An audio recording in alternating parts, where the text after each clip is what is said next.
So this is a Sphero. In the box you get a charger, a couple of adapters, lamp, an instruction book.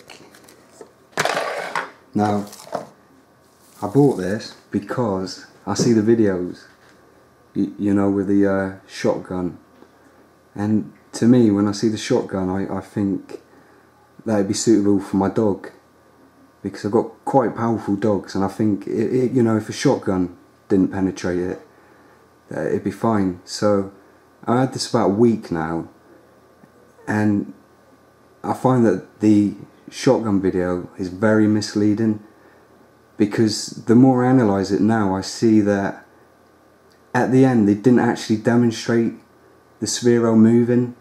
They put it in the sand, and yeah. But anyway, I've had a few problems with it, because what I find is you have to power it up at the beginning, you know, build up its strength, and eventually when you get it to full speed, it just doesn't have any traction. You know, you put it on the grass and it will move erratically and get stuck in the tiniest minute little bumps. So I bought one of those knobbies for it, which I haven't actually got to hand now, and it didn't really improve it that much. I found it didn't spin as much, but it still didn't have the force to actually drive. So it was definitely a smooth, you know, you have to do it on a smooth surface, very smooth surface.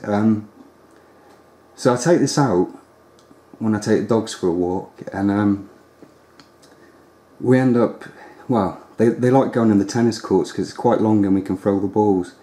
And I found that this thing it just didn't have the speed to interest the dogs. You know, they were more interested in the smells outside and that surprised me, because one of my dogs, you know, she loves balls. She goes out, she's not interested in anything else other than getting a ball, and you know, she just didn't seem interested in this. She was pestering me to get an actual ball out. So, you know, this just ended up being a toy that I was playing with myself.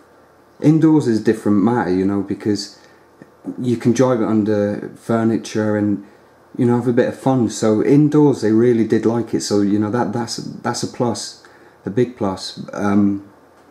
But indoors driving it, it's knocking and banging and banging. But you know, it was quite good fun. So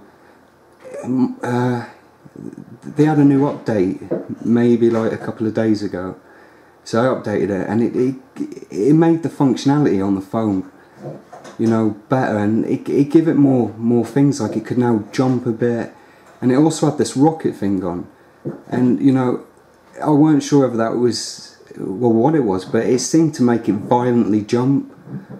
You know, my dog got it for literally a couple of seconds, and this thing, it was violently jumpy. It ended up taking, like, as you can see, the logo off, front and the back. So when that came off, Terry, out. Hey, I'm trying to do a video, cheeky. That's one of the culprits. Right, so anyway, when this dog here got hold of it, she bit it, and she's very powerful, and I don't know if you can see here, can you see those indentation marks? Well, what it does now is the inside of the Sphero, when it's spin, see if I can wake up, you see it glows on that, it goes far. So I was really unprepared for this video. Maybe I'll cut this little bit out.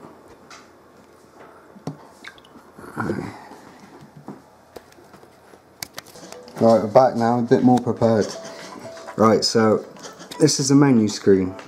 We're all connected to it. More nonsense. So now we've got all these functions, and it was actually this rocket one, that just violently shook it when my dog was biting it, you know, helping towards knocking off the badge, as you can see. And where the badge has actually been put on, you know, there's an indentation here, and it's probably, you know, 2 millimeters, but still it's taken away the structural capacity of it, and it's just collapsed in. So you've got these lumps there, and the motor on the inside, it can't properly spin round anymore, because as it it moves a bit, like as you can see, but then when it gets to that point, it gets stuck on the indentation, and eventually it can build up a bit of power to throw it a bit, but it's just immobilized, bang, gone. So how did that shotgun test work? It's nonsense, and this has lasted a week. After that video I thought it'd be a nice dog toy, but I seriously consider anyone buying it. It's nearly £100 piece of kit, so if you're gonna buy it, prepare to lose that money. What I'm gonna actually do now is, little doggies, is I bought it from eBay, send it back to the seller and see what he says, and I'll keep this video updated to tell you what they say, because I pretty much researched this when I bought it, and I've even seen statements online where it says dog proof, not dog proof, pet proof, and this dog destroyed it. I mean, I had it 6 days, it probably used it for about 4 hours, and an hour or two of that was me outside on my own, just building it up to have enough power, because they don't come out of the box with your app and everything, good to go at full speed. You have to do this bullshit, pretty childish upgrade thing, and so my dog, so she only played with it for 2 hours indoors at the most, I'd say, and it was supervised. It really was supervised. I just didn't give it to her and let her go loose. I drove it round, I told her to stop, she dropped it, it just, she seemed, as soon as the sticker bit come off, she seemed to get her teeth through it in a matter of seconds, man, and that's bad. But I'll keep you updated, and we'll see what they say. I got a feeling the eBay seller's going to be a typical one and send it back, and I'm going to waste my postage. But if that's what happens, that happens, and then it'll go on to a bigger thing where we can question the company of this, and see what they have to say for this, because the shotgun test was actually one of their official videos, and I find it very misleading, so sorry I couldn't show you any videos of it moving. It's quite a fun, impressive little toy, but it's mangled now, so